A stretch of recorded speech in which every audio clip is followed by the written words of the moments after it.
Imagina un ejército que jamás disminuía.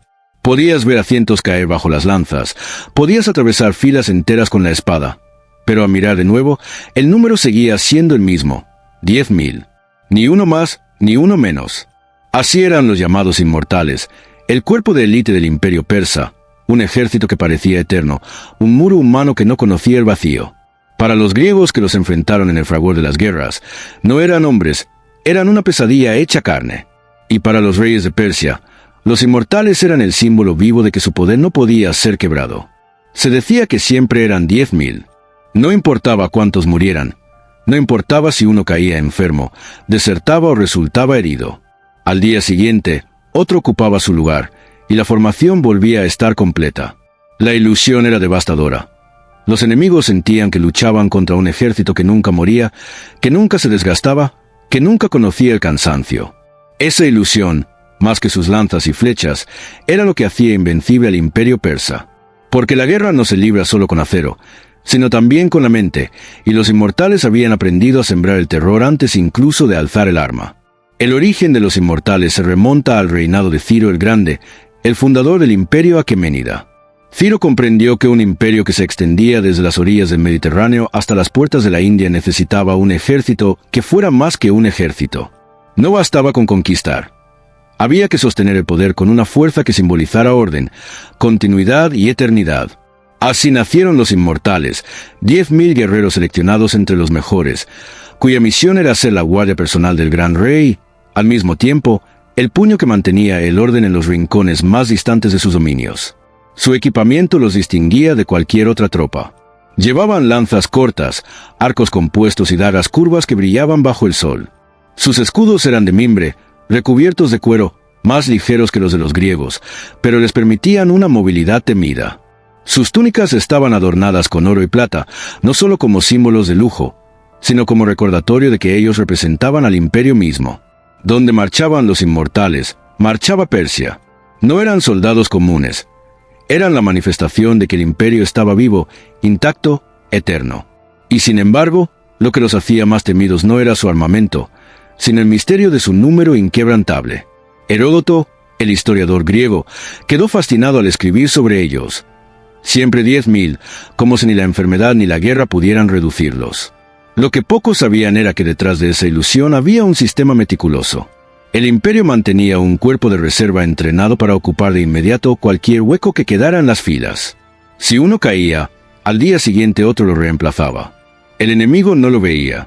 El enemigo solo contaba cuerpos, y el resultado siempre era el mismo, 10.000. Esa fue su mayor arma, no la lanza, sino la idea de que eran infinitos. Los inmortales no solo luchaban, eran también los guardianes del trono. Custodiaban al gran rey en su palacio, lo escoltaban en sus viajes y lo protegían en las ceremonias sagradas. Allí donde se mostraba el poder real, allí estaban ellos. Eran la encarnación de la estabilidad de Persia. Si los inmortales existían, el imperio existía. Y mientras existieran 10.000, la idea de Persia como un poder eterno seguía respirando. Su fama se forjó en las guerras médicas, aquellos conflictos que enfrentaron a Persia con las ciudades-estado griegas. En la batalla de las Termópilas, fueron los inmortales quienes marcharon al frente para doblegar la resistencia espartana. Leónidas y sus 300 hombres los enfrentaron con valentía, e incluso lograron herirlos y contenerlos. Pero para los griegos que sobrevivieron, la experiencia fue aterradora. No importaba cuántos persas cayeran, el número seguía siendo el mismo. Era como luchar contra un río que siempre volvía a llenarse. La propaganda era parte de su fuerza. El nombre mismo, inmortales, era un arma psicológica. No solo se trataba de soldados que parecían no morir. Era el mensaje de que Persia, a diferencia de sus enemigos, no se agotaba. Los espartanos podían ser valientes, los atenienses ingeniosos, pero ellos eran finitos. Persia no. Persia podía perder una batalla, pero nunca perdería su fuerza. Esa creencia, repetida una y otra vez en las fronteras del imperio, sembraba el temor y la obediencia. Y sin embargo, detrás del mito, se escondía también algo más profundo. Porque en la cultura persa, inmortal no significaba únicamente no morir. Significaba pertenecer a algo que trascendía la vida misma. En las creencias zoroástricas, cada hombre tenía un Frabasi, un espíritu protector que lo conectaba con el orden cósmico. Ser inmortal era también pertenecer a ese orden, ser parte de una corriente que no se rompe aunque el individuo caiga. Tal vez, más allá de la propaganda, los inmortales eran símbolos vivientes de esa verdad espiritual. Que el orden del imperio debía mantenerse, que la luz debía prevalecer sobre la oscuridad, que la vida del individuo era pequeña comparada con la eternidad del todo. Los años pasaron, y el mito de los inmortales se extendió. En cada batalla, en cada ceremonia, en cada relato que los griegos transmitieron con asombro, los inmortales crecieron en la imaginación del mundo antiguo. Eran invencibles porque parecían no terminar. Eran eternos porque, incluso cuando Persia perdía, ellos seguían allí. Su caída no llegaría hasta que Alejandro Magno, siglos más tarde, atravesara el corazón del imperio persa y derrumbara su poder. Y aún entonces, el nombre de los inmortales sobrevivió, como si la historia misma se negara a olvidar su leyenda. Quizás, al final, lo que hacía inmortales a estos hombres no era su número intacto ni sus armas de oro. Lo que los hacía inmortales era la idea que representaban. La idea de que un imperio podía ser eterno, de que la muerte de uno no significaba el fin de todos, de que mientras hubiera alguien dispuesto a ocupar el lugar del que cayó, el poder seguiría en pie. Esa idea, más que sus lanzas o sus escudos, fue lo que convirtió a los inmortales en leyenda. Y ahora quiero preguntarte a ti. ¿Crees que eran solo un cuerpo militar organizado con astucia, o había algo más detrás de su inmortalidad? ¿Eran solo hombres de carne y hueso, o fueron símbolos de un secreto más grande, de una lucha espiritual entre lo que perece y lo que permanece? Déjame tu opinión en los comentarios. Porque tal vez, en el fondo, lo que nos atrae de ellos no es su disciplina ni sus victorias, sino ese anhelo oculto de que lo inmortal, de algún modo, pueda existir. Pero la historia de los inmortales no termina en los campos de batalla, porque detrás de las lanzas, detrás de los escudos, había un secreto más profundo. En Persia, lo visible y lo invisible siempre caminaron de la mano, y los inmortales no eran solo carne y hueso, eran símbolos vivientes de un pacto con lo eterno.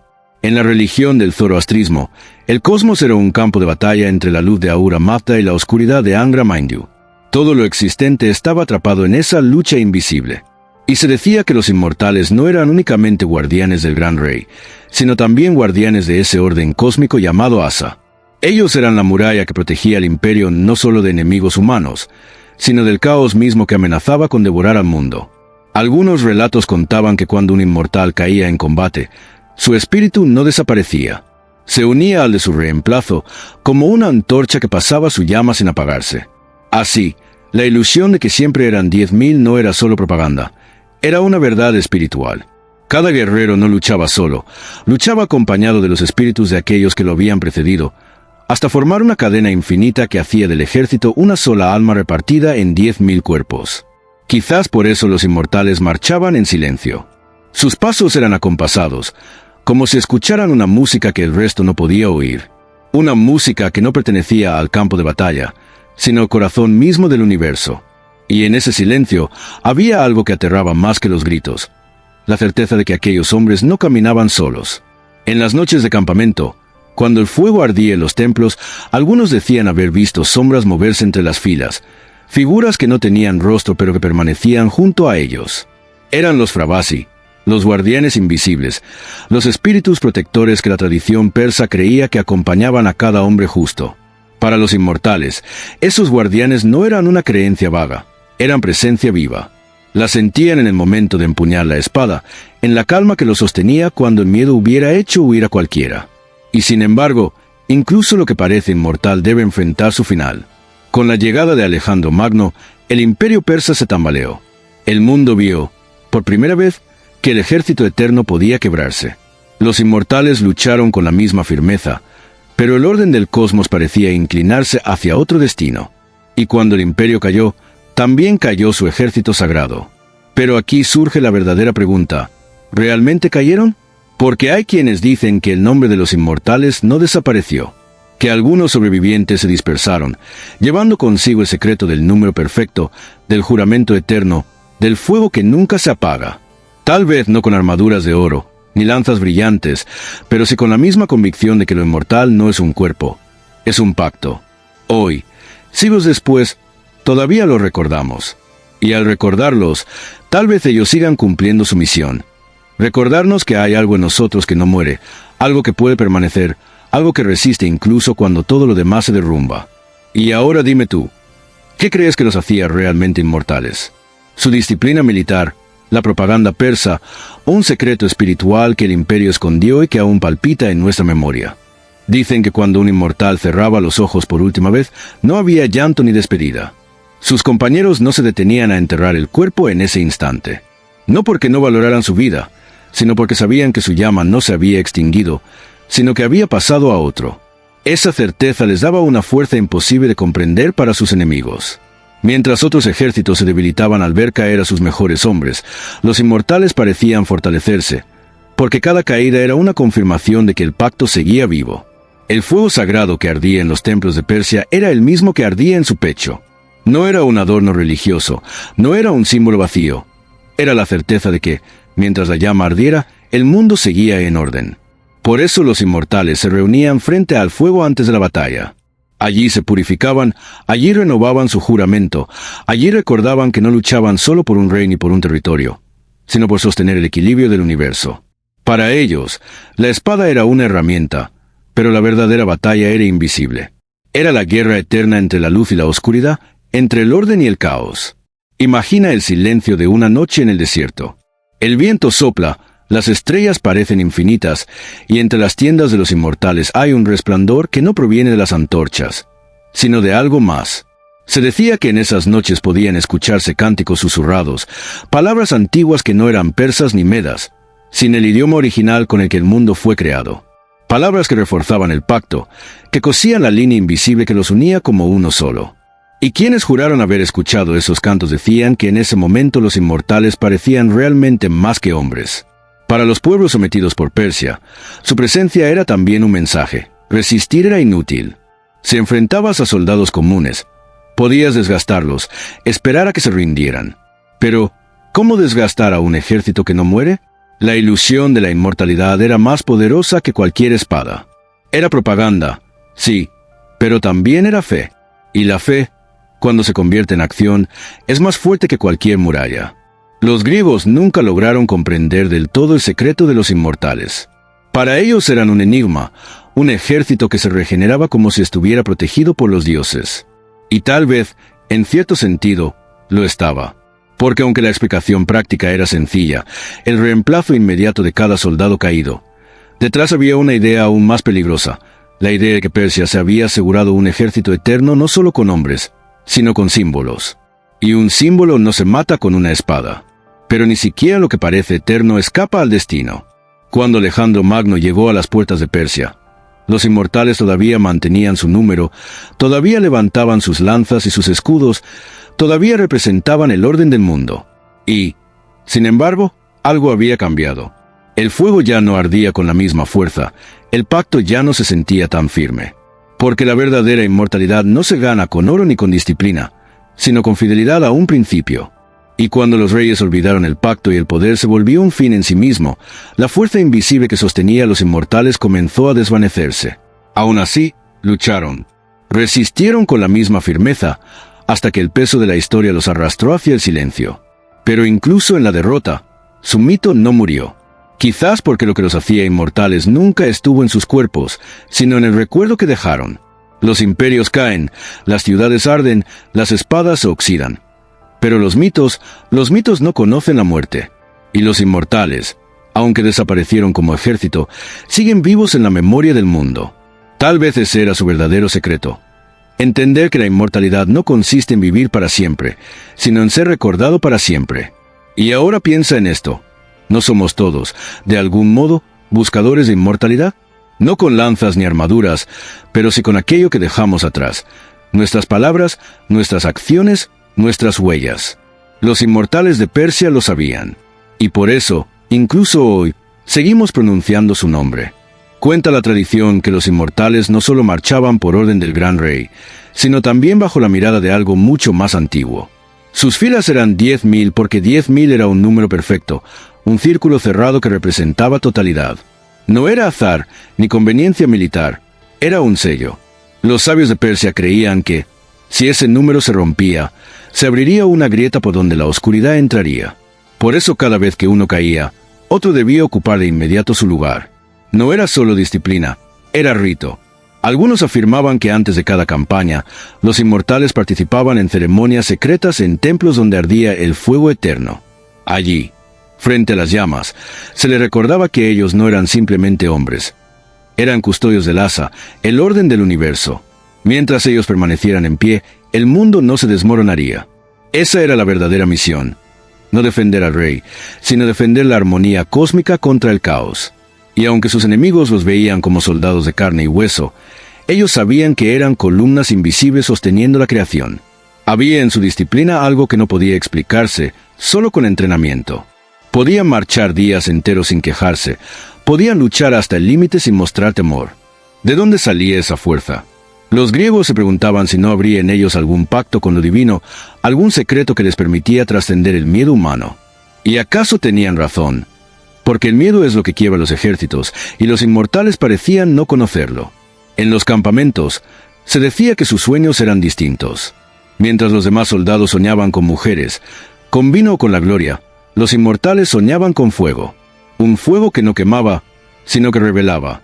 En esos sueños, algunos veían el rostro de sus antepasados, otros escuchaban la voz de un guardián invisible que les decía: «Tu puesto no es tuyo, es del orden. Si caes, otro lo ocupará. Pero si lo sostienes, sostendrás al mundo entero». No todos creían esas historias. Pero lo cierto es que, cuando marchaban juntos, había en ellos una calma inexplicable, una sensación de que estaban conectados por algo más que disciplina militar. Con la llegada de Alejandro Magno, esa calma se puso a prueba. El joven macedonio avanzaba como un rayo, derribando reinos con una rapidez que nadie había visto. El imperio persa tembló, pero los inmortales permanecieron firmes. Era su deber, no permitir que el orden se rompiera. Y aun cuando la marea de la historia parecía volcarse contra ellos, sus filas seguían llenas, su número seguía intacto. Era como si se resistieran no solo a Alejandro, sino al destino mismo. Pero el destino no siempre escucha la voluntad de los hombres. La caída del imperio persa marcó también la caída de los inmortales. Y sin embargo, ¿realmente murieron? Algunos cronistas dicen que, tras la derrota, algunos de ellos desaparecieron sin dejar rastro, como si se hubieran desvanecido en el aire.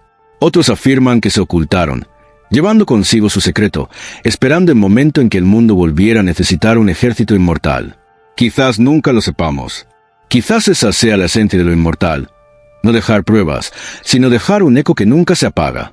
Porque los inmortales, aunque ya no marchen en las llanuras de Asia, siguen vivos en nuestra memoria.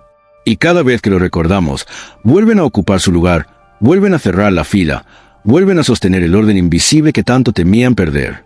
Tal vez la verdadera pregunta no sea quiénes fueron los inmortales, sino por qué seguimos hablando de ellos.